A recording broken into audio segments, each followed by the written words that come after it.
They call it legacy operations. I call it babysitting the apocalypse in a windowless sub-basement.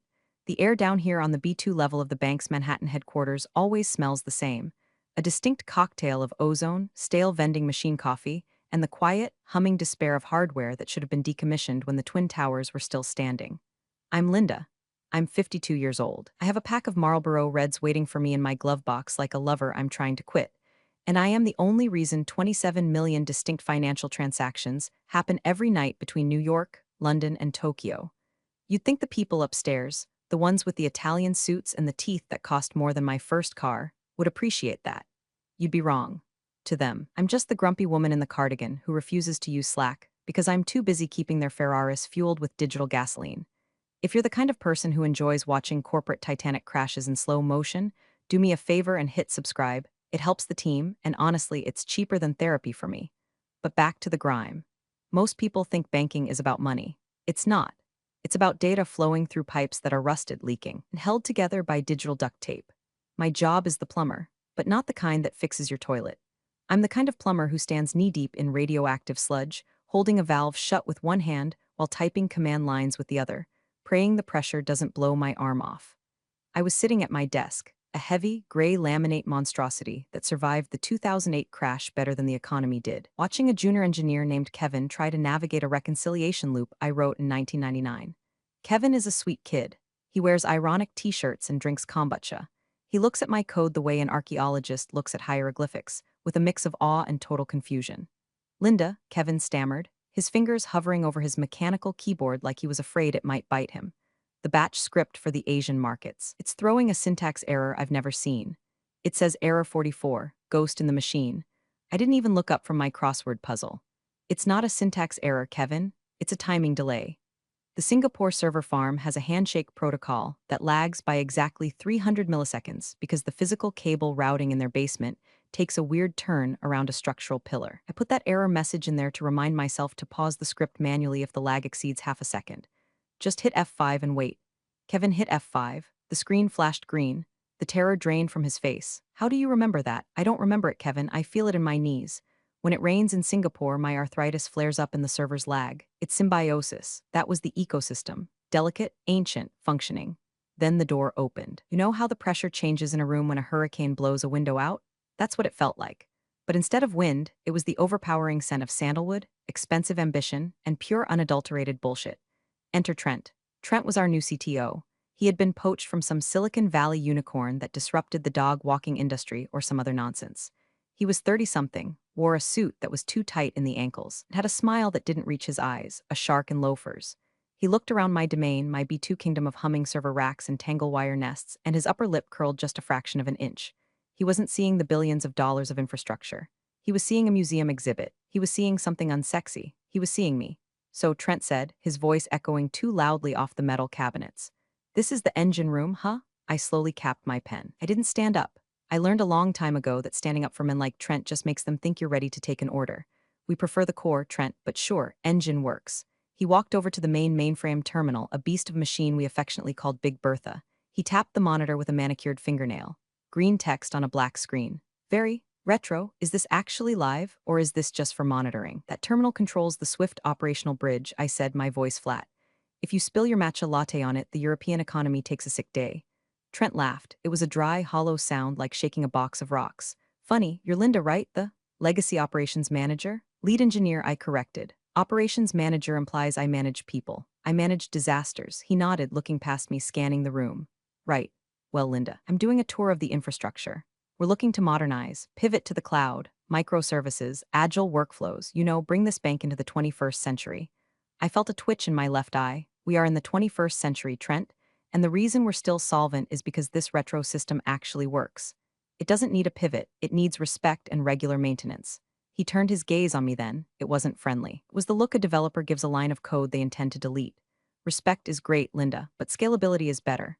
I've been looking at the metrics. The latency down here, it's embarrassing. We're losing milliseconds. In high-frequency trading, milliseconds are millions, and reliability is billions. I shot back. You can have it fast or you can have it right. This system reconciles accounts to the penny every single night across 14 currencies. It hasn't missed a beat in 27 years. You want to replace that with a cloud server hosted in Virginia that goes down every time someone trips over a cord at Amazon? Trent smiled again, that shark-like grin widening. I think you're underestimating what modern tech can do, Linda. You've been down here a long time. Maybe, too long, you get attached to the old ways. It's natural.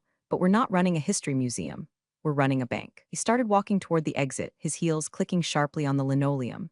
At the door, he paused and looked back at Kevin, who was trying to merge into his chair. Nice work, kid, Trent said, ignoring me completely. We'll get you some real tools soon. Get you off this dinosaur tech. Then he left. The silence rushed back in, but it felt different now. The hum of the servers sounded less like a purr and more like a growl. I looked at Kevin. He looked terrified. Called it a dinosaur, Kevin whispered. I reached for my bag and pulled out my thermos. Dinosaurs ruled the Earth for 160 million years, Kevin. Humans have barely managed 200,000. He thinks he's an asteroid, but he's just a tourist. But deep down in the pit of my stomach where the anxiety usually sat, I felt something shift. It wasn't fear. I was too old for fear. It was a cold, hard realization. Trent wasn't just an annoyance. He was an existential threat, not just to my job, but to the stability of the entire financial web we were weaving down here in the dark. I took a sip of my coffee. It was lukewarm and bitter, just the way I like it. Kevin, I said softly, pull up the activity logs for the last 6 months. I want to see everything Trent has accessed since he got his badge. Why? Kevin asked. Because I said, staring at the blinking green cursor on Big Bertha, if he wants a war, he's going to find out that the dinosaurs have really big teeth. This was the beginning. I could smell it. The ozone in the room seemed to sharpen, the static electricity raising the hair on my arms. Trent thought he could just walk in here with his buzzwords and dismantle the bones of this institution. He had no idea. He saw code. I saw arteries. He saw hardware. I saw organs. And if you try to rip out an organ without knowing what it does, the patient doesn't just get sick. The patient bleeds out. I lit a metaphorical cigarette in my mind because actual smoking down here would trigger the halon gas system and kill us all, and cracked my knuckles. Let's see what you've got, Wonder Boy, I muttered. The first casualty of any corporate war is communication. You stop getting the optional meeting invites, then the mandatory ones, then you stop getting the emails altogether. 2 weeks after Trent's little tour of the dungeon, I was walking past the main conference room on the 40th floor, the sky deck, as they called it. I was only up there because the vending machine in the basement had finally given up the ghost, and I needed caffeine to function. The sky deck is all glass walls, polished chrome, and people who look like they've never had a carbohydrate in their lives. Through the glass, I saw them. Trent, the CFO, the head of trading, and a flock of junior developers who looked like they were barely out of puberty. They were gathered around a massive smartboard. And there, written in red digital ink, was a diagram. It was my system. Well, it was a cartoon version of my system. It looked like a child's drawing of a nuclear reactor. Boxes labeled legacy bloat and obsolete logic were crossed out with big, aggressive X's. Arrows pointed to a fluffy white cloud labeled the future. I stood there, holding my lukewarm cafeteria coffee, feeling a cold heat spread through my chest. It wasn't anger. Anger is hot and messy. This was clarity. It was the feeling you get when you realize the strange noise in your car engine isn't a loose belt, but the transmission grinding itself into dust. One of the interns, a girl named Sarah who had actually helped debug a Python script last month, looked up and saw me. She froze. She nudged the guy next to her. Trent turned around. He didn't look embarrassed. He didn't look guilty. He smiled and waved, a little shoo-shoo motion with his hand, like I was the cleaning lady interrupting a board meeting. I didn't wave back. I turned and walked to the elevator, my heels sinking into the plush carpet that cost more per square foot than my house. Back in the basement, I didn't yell. I didn't throw things. I did what I've done for 27 years. I dug. Kevin, I said, sitting down at my desk, get me into the shared drive for the Project Phoenix initiative. Kevin looked up from his monitor, eyes wide. I don't have access, Linda. It's restricted to the strategy team. Kevin, I said, voice low and dangerous. I am the root admin for every server in this building. I have access to God's email if he uses our Exchange server. Get me in. 2 minutes later, I was reading the documentation. And it was worse than I thought. It wasn't just a modernization plan. It was an execution order. They were planning to decommission Process X. Now, let me explain Process X to you in terms that don't require a computer science degree. Imagine the bank is a human body. The trading desk is the mouth, eating money. The accounts are the stomach. Process X is the autonomic nervous system. It's the thing that tells the heart to beat and the lungs to breathe while the brain is sleeping. It's a middleware layer I wrote in 2002 to bridge the gap between the old COBOL mainframes and the new Java-based web interfaces.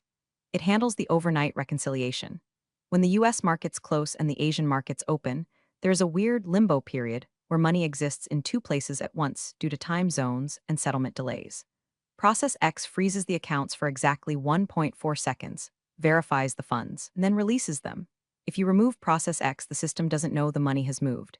It tries to spend the same dollar twice. It's called a double spend attack, and in the crypto world, it destroys currencies. In the banking world, it's federal prison time and global collapse. Trent's documentation called Process X redundant latency. Redundant, I whispered, reading the PDF on my screen. He thinks it's a bug. He thinks the delay is a bug. I read further. They plan to bypass the legacy bottleneck by routing transfers directly through a new API, an API that had no concept of the 1.4-second settlement gap. I sat back in my chair, the leather creaking under my weight. The air in the room felt thinner. What is it? Kevin asked. He could sense the shift. The kid was learning. They're going to cut the brake lines, Kevin, I said, staring at the glowing screen. They think the brakes are slowing down the car, so they're just cutting them. We have to tell them, Kevin said, standing up. We have to go up there and explain it. I looked at the ceiling, imagining the meeting going on 40 floors above us. I imagined walking into that room, explaining the intricacies of transactional integrity to Trent. I imagined his shark smile. I imagined him saying, "Thanks, Linda, but we need people who can scale." "No," I said. "We don't tell them yet." "Why not?" "Because they won't listen. They have to see the wall before they believe in the crash." I started typing. Not code, notes. I created a new folder on my personal encrypted drive. I named it the autopsy. I spent the next 4 hours documenting exactly what would happen. I pulled the logs from 2008 when a glitch in the old system caused a similar error. I pulled the patch notes where I fixed it. I traced the dependencies. I mapped the entire neural network of the bank's transfer system. By 6 p.m., I had a dossier that proved mathematically that Trent's plan was suicide. But I knew it wasn't enough. Facts don't matter to men like Trent. Narratives matter. And his narrative was new as good, old as bad. I was old, therefore I was bad. I packed up my bag. I put on my coat, a heavy wool trench that had seen better days. "Kevin," I said on my way out, "do not fix anything this week unless it is literally on fire. If a server lags, let it lag. If a report is late, let it be late. But why?" Because I said, pausing at the door, "They need to feel the weight of what we carry. If we keep making it look easy, they'll think it's useless." I walked out into the cool evening air of Manhattan. The city was alive, lights blinking, cars honking. A chaotic, beautiful mess. It worked because thousands of invisible people like me kept the traffic lights timed and the subways running. Trent wanted to fire the invisible people. I lit a cigarette, the flame of the lighter illuminating my face for a brief second in the darkening street. I took a deep drag, the smoke filling my lungs, familiar and toxic. "All right, Trent," I whispered to the glass tower looming behind me. "You want to drive the car? Here are the keys, but don't come crying to me when you hit the tree." I went home, poured myself a glass of cheap Merlot, and waited. The strategy session was over. The war was just beginning. And I had the ultimate weapon. I knew how the world ended. He didn't even know it was fragile. The request came down on a Tuesday morning, flagged with high importance red exclamation points. Subject, urgent. Legacy knowledge transfer/documentation audit from Trend Test, CTO to Linda M. Legacy Ops. Linda, per our modernization initiative. You need full documentation on all legacy dependencies by EOW. We're moving to the migration phase next month. Please upload all schematics, code comments, and logic flows to the new Confluence page. We need to democratize this data. No more silos. Democratize, I scoffed, reading the email. He means he wants to loot the temple before he burns it down. It was the classic move. They couldn't fire me yet because they didn't know what I did, so they were trying to download my brain into a wiki page. Once the wiki was full, Linda would be empty. And an empty Linda is an unemployed Linda. "What are you going to do?" Kevin asked. He was eating a bag of artisanal kale chips that smelled like feet. "I'm going to give him exactly what he asked for," I said, cracking my knuckles. "He wants the code, he gets the code. He wants the schematics, he gets the schematics. But won't that help him replace you?" I turned to Kevin and gave him a grim smile. "Kevin, imagine you give someone the blueprints to a Boeing 747. Does that mean they can fly it? Does that mean they know what that weird rattling sound in the landing gear means at 30,000 feet?" I spent the next 3 days in a fugue state of malicious compliance. I wrote documentation. Pages and pages of it. I was technically accurate, extremely accurate. System A connects to database B via port 8080. That is a true statement. What I didn't write down, what I carefully, surgically omitted was the why. I didn't write, System A connects to database B via port 8080, but only if the temperature in the server room is below 72 degrees, otherwise the thermal throttle kicks in and you have to route through port 8081 manually, or the whole thing deadlocks.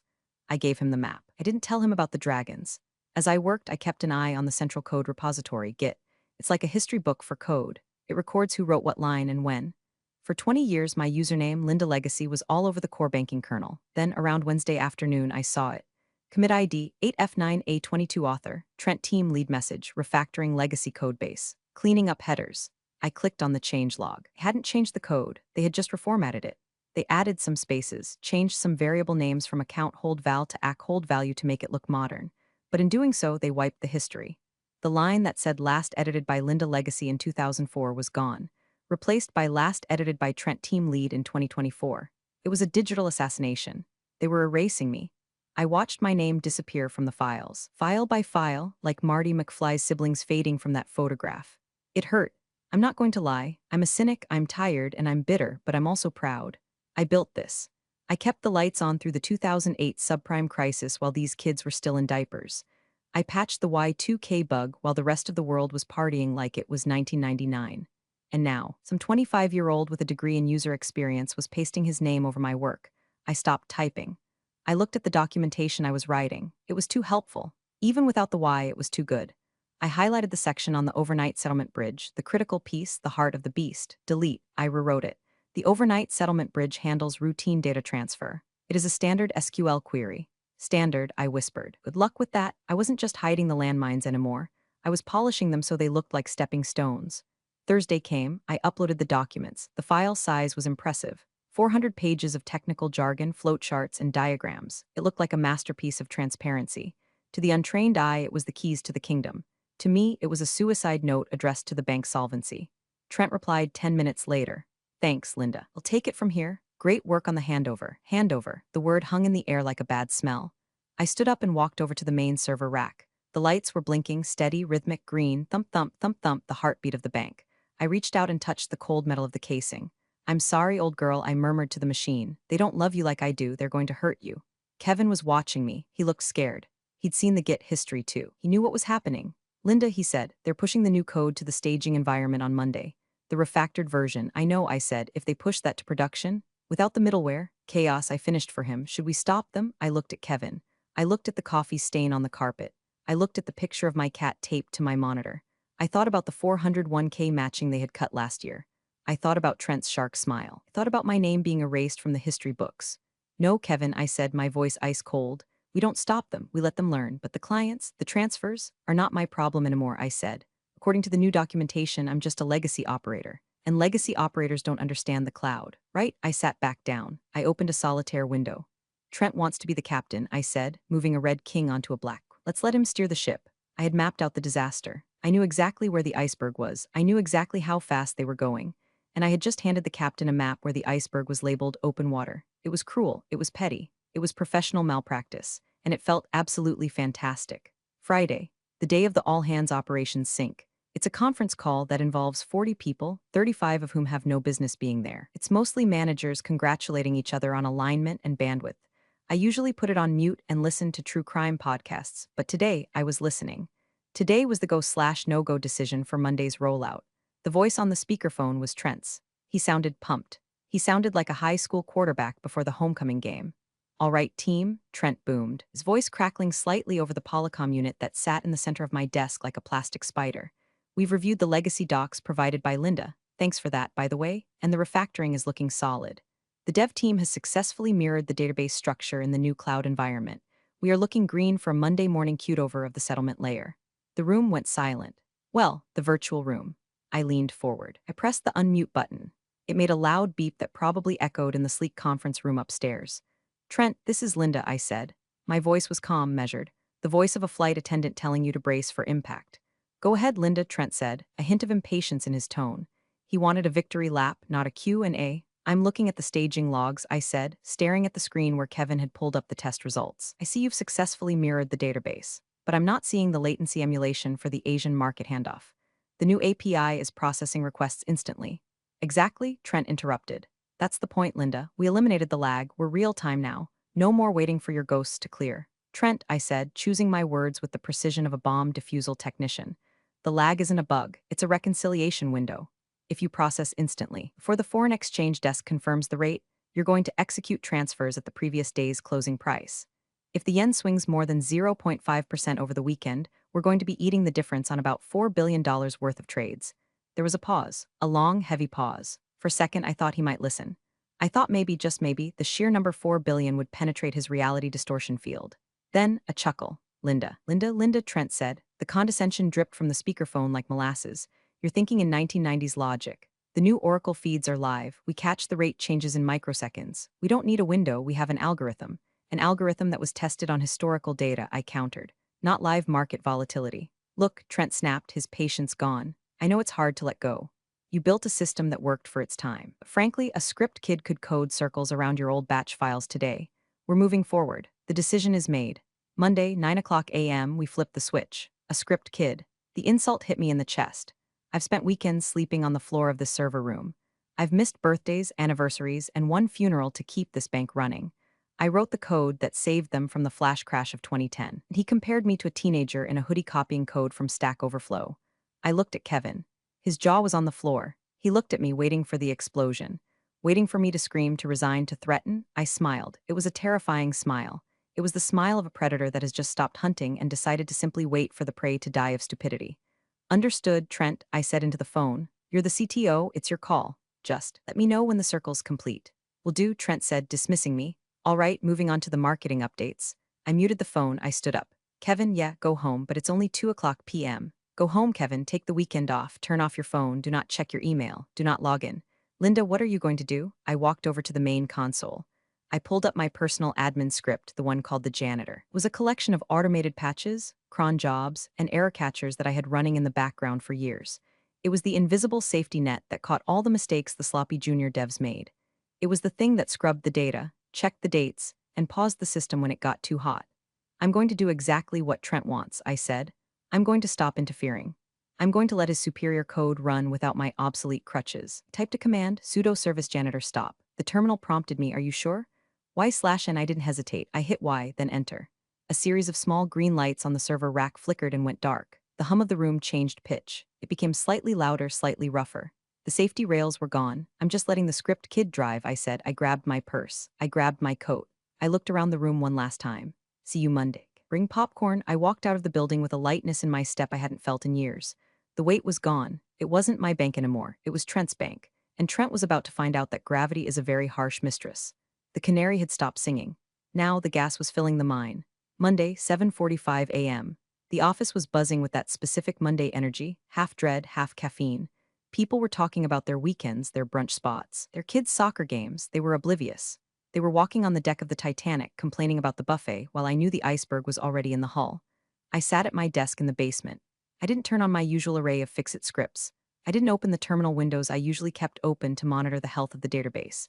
Instead, I opened a single dashboard, global transaction volume, real time, and I made a cup of tea, Earl Grey, hot. Kevin came in at 8:15. He looked pale. He looked like he hadn't slept. Did you turn it back on? He whispered, putting his bag down. Turn what back on? I asked innocently, blowing on my tea. The janitor script, the safety net.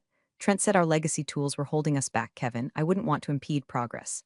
Kevin swallowed hard. He pulled up his chair and logged in. Oh God, he muttered. The pre-market queue is already building up. New API isn't batching them. It's trying to push them all through at once. Scalability, I said, taking a sip. 8:30 a.m. The markets in London were closing their midday gap. The New York pre-market was heating up. On the dashboard, a line that was usually a gentle curve started to look like a jagged mountain range. Upstairs, I knew Trent and his team were in the war room. They were probably high-fiving. They were probably looking at their own dashboards, ones that showed CPU usage and cloud uptime. Those dashboards were green because the cloud was up. The servers were running. The problem wasn't hardware, it was logic. And logic doesn't show up on a CPU graph until it destroys the data. 8:45 a.m. The auto-purge scheduler, a nasty little utility that deletes orphan transaction records to save space, woke up. Normally, my scripts put a leash on this dog, telling it, down, boy. Wait until verification. Today, the dog was off the leash. I watched the log file scrolling on my secondary monitor. Deleting record ID, 994,822, success. Deleting record ID, 994,823, success. It's eating them, Kevin whispered, horror in his voice. The new system isn't tagging the pending transfers correctly, so the purge script thinks they're junk data. It's deleting live wire transfers. It's just cleaning up the environment, I said, very efficient. Linda, that's the payroll batch for a Fortune 500 company. Oops, I said, no emotion, just a flat observation. 8:55 a.m., my phone rang. It was the help desk manager. Hey Linda, we're getting a few tickets from the Asia Pac team. They say their end-of-day reconciliation numbers are off. Like, way off. Can you check the batch? I'm sorry, I said. Per the new directive, all legacy batch operations have been deprecated. You'll need to route that ticket to the cloud migration team. Trent is the point of contact, but they don't answer the phone. I guess they're busy scaling, I said, and hung up.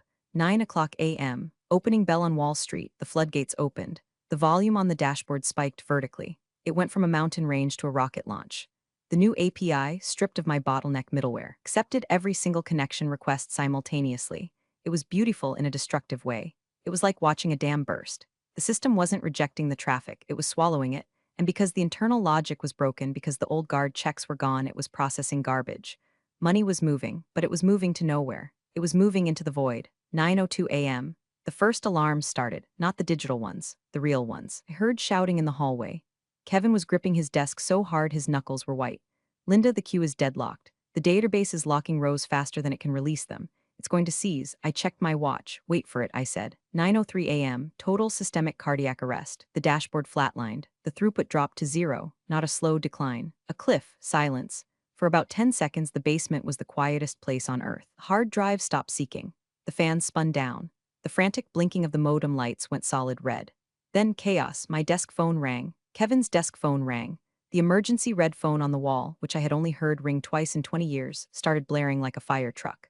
Upstairs, on the trading floor, screens were freezing. Billions of dollars in liquidity had just evaporated into the ether of a refactored cloud instance. I calmly reached out and unplugged my phone. "Tea's getting cold," I said. The countdown was over. The bomb had detonated. And I was the only one with the defusal kit, which I had conveniently left at home, or rather in my head. I sat back, crossed my arms, and waited for the inevitable sound of expensive Italian loafers running down the stairs. You know that sound in movies when a submarine hull breaches? That groaning, tearing metal sound before the water rushes in. That's what the bank sounded like at 9:04 a.m. It wasn't water, though, it was panic. It started as a murmur from the ceiling, the collective vibration of 300 traders slamming their fists onto their desks simultaneously on the floors above. Then came the stampede. Kevin was staring at his monitor, which was now just displaying a cascading waterfall of error codes. Error 503, deadlock detected. Transaction rollback failed, integrity violation. It's all failing, Kevin stammered. The retry loops are attacking the primary database. It's a DDoS attack, but we're doing it to ourselves. Self-inflicted wounds are always the hardest to treat, I noted, opening a bag of pretzels. The door to the server room burst open. It wasn't Trent yet. It was Mike from the treasury desk. Mike was a guy who usually looked like he'd just stepped out of a GQ photo shoot. Right now, he looked like he'd been chased by wolves. His tie was crooked and he was sweating through his shirt. "Linda," he screamed, bypassing pleasantries, "we can't clear the Fed wire. The interface is frozen. I have $400 million meant for the Deutsche Bank settlement stuck in pending. If that doesn't clear by 9:15, we trigger a liquidity default event." I looked at Mike. I liked Mike. He once bought me a muffin. "I'm sorry, Mike," I said, on my best customer service face. But the Fed wire interface was replaced this weekend. It's now part of the Phoenix cloud. You'll need to speak to the modernization team. I tried, Mike yelled. Their dashboard says all systems operational, but my screen is black. That's the beauty of the cloud, I said. It's always sunny up there, even when it's raining shit down here. Mike looked at the red lights on the server racks. "Can you fix it, please? We're bleeding out." "Don't have access anymore," I lied. "My permissions were revoked to improve security posture. You need Trent." Mike let out a stream of expletives that would have made a sailor blush and ran back out the door, presumably to hunt Trent for sport. 9:10 a.m. The Asia teams were waking up to the nightmare. My email inbox, which I was watching on a side screen, was filling up at a rate of 50 messages per minute. Urgent, critical, stop, help. Frantic energy was delicious. For years, these people had ignored me. They had walked past my desk without a nod. They had cut my budget. They had rolled their eyes when I talked about risk. Now I was the most popular girl at the dance, but I wasn't dancing. I opened the internal chat logs for the dev team, the war room channel. It was pure panic. "Trent, CTO, why is the latency 9,000 ms? Who pushed the commit?" "Dev lead, we didn't push anything. Database is rejecting the queries." "Trent, CTO, restart the instances. Spin up more nodes." "Dev lead, we spun up 50 nodes. It's just making it worse. The locks are replicating." They were throwing gasoline on a fire thinking it was water. They were spinning up more servers to handle the load, but the problem wasn't load. The problem was that the database didn't know how to talk to the new code. Every new server just created more locked records. I could have told them that.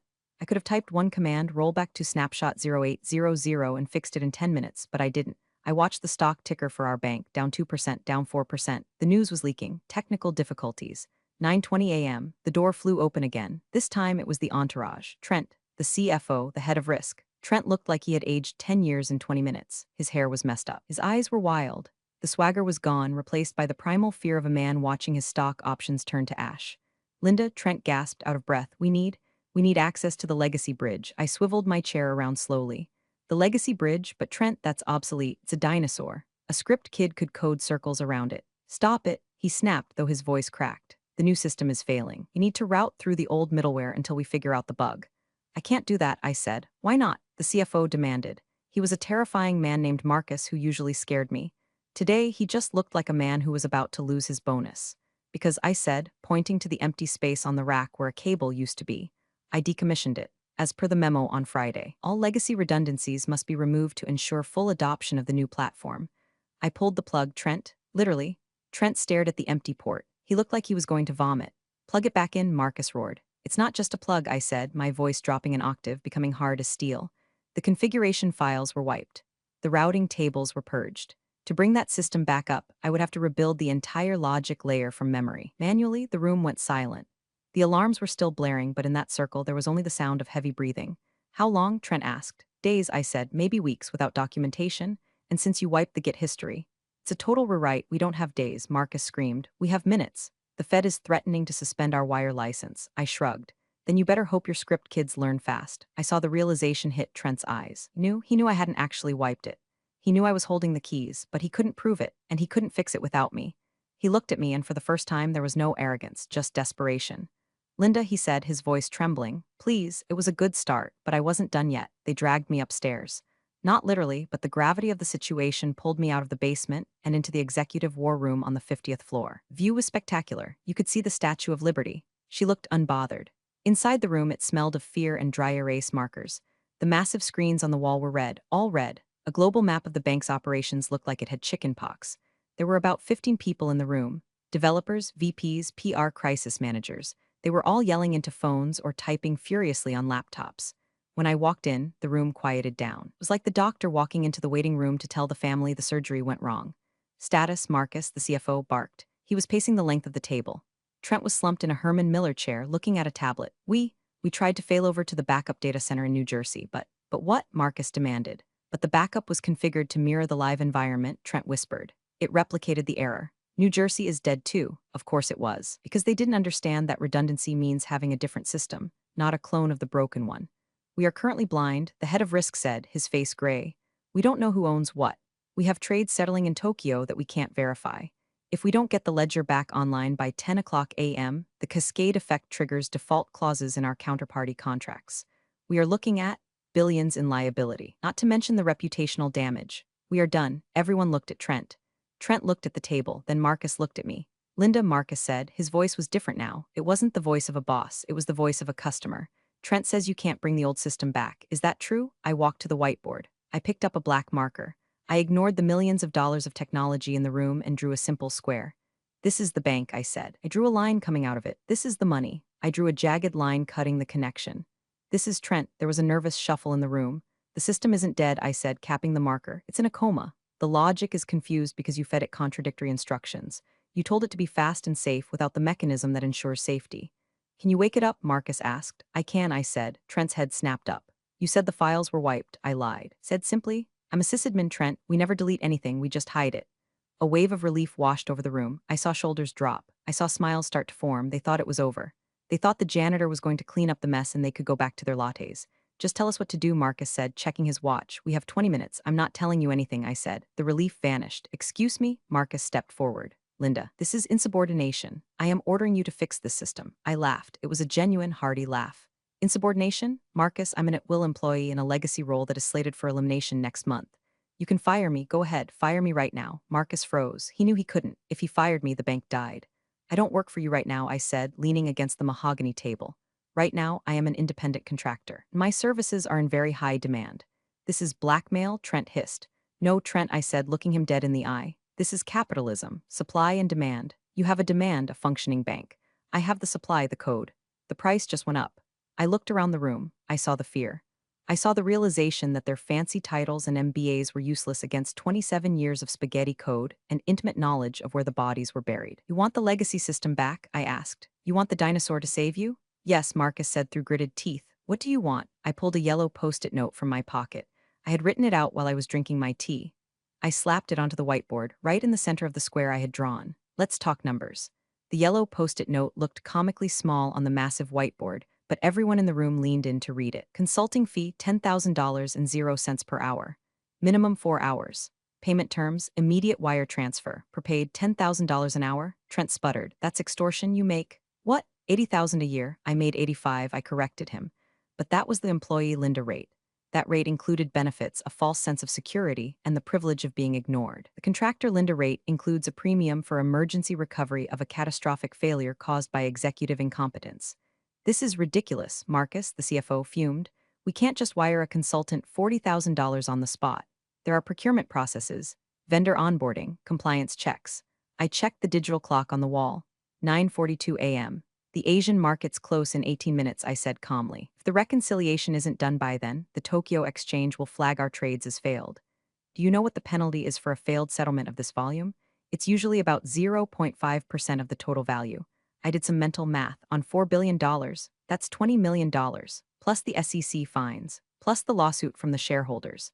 I turned to Marcus. So, you can lose $20 million in 18 minutes, or you can pay me 40 grand right now.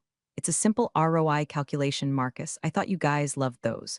Marcus looked at the clock. He looked at the red screens. He looked at me. He was sweating. He realized that I wasn't bluffing. He also realized that I was right. 40,000 was a rounding error compared to the disaster unfolding. Can you actually fix it? He asked, his voice low. In 18 minutes, I can fix it in 12, I said. Marcus pulled out his phone. He dialed a number. Get me Treasury. Yes, emergency override. I need a wire transfer pushed through immediately. Beneficiary? He looked at me. LLC is named Legacy Solutions, I said. I set it up last night. I hadn't, but I had a shell company from an old freelance gig years ago that was still active. Always be prepared. I gave him the routing number. Yes, 40,000. Immediate release. Override the flagged checks. Authorization code Alpha Zulu 9. He hung up. It's done. You'll see it in your account in 2 minutes. I'll wait for the confirmation, I said, folding my arms. We don't have time to wait, Trent yelled. We always have time for verification, I said. That's the lesson of the day, isn't it? 2 minutes passed. Agonizing, silent minutes. The phone in the center of the table beeped. Wire confirmed. I checked my banking app on my phone. There it was. $40,000. More than I used to make in 6 months, earned in the time it took to drink a cup of coffee. All right, I said. Move. I walked over to Trent's laptop. He scrambled out of the chair like it was on fire. I sat down. It was a nice laptop. MacBook Pro, top specs. Shame the operator was defective. I opened the terminal. The text was white on black. First, I said, typing as I spoke. We kill the new API. Kill all -9 process Phoenix on the big screen. The jagged lines of the failing transactions flatlined to 0. Now, I said, we wake up the dead. I accessed the hidden partition where I kept the real system. The one I supposedly wiped. Mount/dev/sda1/mnt/legacy service process X start. What are you doing? A junior dev asked, watching over my shoulder. I'm re-engaging the middleware, I said. I'm putting the brakes back on the car. I typed the command that would save their asses. A command that invoked the 1.4-second delay. /reconcile batch sh force ignore timestamp. I hit enter. For 3 seconds, nothing happened. The cursor blinked. The room held its breath. Then scrolling text, green text, connecting to Singapore, success, connecting to London, success, verifying ledger. Batch 1 cleared, batch 2 cleared. On the main wall, the red alerts started turning green. One by one, then in clusters, the queue is clearing. Someone shouted, the backlog is processing. But it's slow, Trent complained, watching the numbers tick up. It's not slow, I said, not looking up. It's careful. It's checking the money before it moves it. You're welcome. 9:56 a.m. All settlements confirmed. The head of risk breathed out, sounding like he was about to cry. We made the cutoff. The room erupted. People were cheering, high-fiving. Trent looked like he had just survived a firing squad. I stood up. I closed the terminal. Pleasure doing business with you, I said. Wait, Marcus said. You're not leaving? We need you to monitor the overnight cycle. My contract was for a minimum of 4 hours, I said. But the scope was fix the crash. Crash is fixed. I'm taking the rest of the day off. But what if it breaks again? Trent asked, panic creeping back into his voice. I smiled. Then I guess you'll have to hire me again. But the rate goes up for after-hours support. It's $15,000 an hour after 5 o'clock p.m. I walked toward the door. I felt 10 feet tall. Oh, and Trent? I said, pausing at the threshold. Yeah, don't delete the janitor script this time. He works cheaper than I do. I didn't go back to the basement. I didn't need to. I had my personal laptop in my bag, and I knew Kevin would handle the cleanup. I walked out of the building at 10:15 a.m. The sun was shining on Wall Street. Tourists were taking selfies with the charging bull.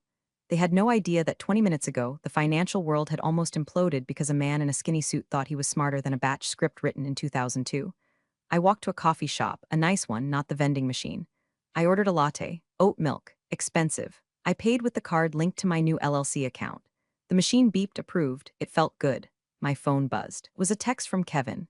Kevin, you are a legend. Trent is literally shaking. They are putting Process X back into the permanent architecture documentation. They're calling it the Linda layer. I laughed. The Linda layer. A piece of code that does nothing but tell the machine to wait, to breathe, to think before it acts. A monument to patience in a world addicted to speed. I finished my coffee and walked to the subway. I wasn't going back tomorrow. I had already drafted my resignation letter. It was short. Dear Marcus, please accept this as my formal resignation, effective immediately. For future support inquiries, please contact Legacy Solutions LLC. Rates attached. Regards, Linda. I knew they would pay it. They had no choice. They could hire 10 new Trents, but none of them would know why the Singapore server lags when it rains. None of them would know that the database locks up if you run the payroll batch at the same time as the backup cycle. I had spent 27 years being invisible, being the legacy, the dinosaur. But here's the thing about dinosaurs. They were the apex predators for a reason. And here's the thing about legacy systems. They survive because they work. I got on the train. I found a seat. I put in my headphones. I wasn't an employee anymore. I was a consultant. And for the first time in my life, I wasn't just keeping the lights on. I was owning the switch. As the train rattled into the tunnel, plunging us into darkness, I closed my eyes and smiled. The system was running. The money was safe. And Trent was probably staring at a green screen, terrified to touch a single key. We're all healed. Appreciate you sticking around, you legends of the break room. Subscribe for more chaos. Let's make your old managers spill their coffee in fear.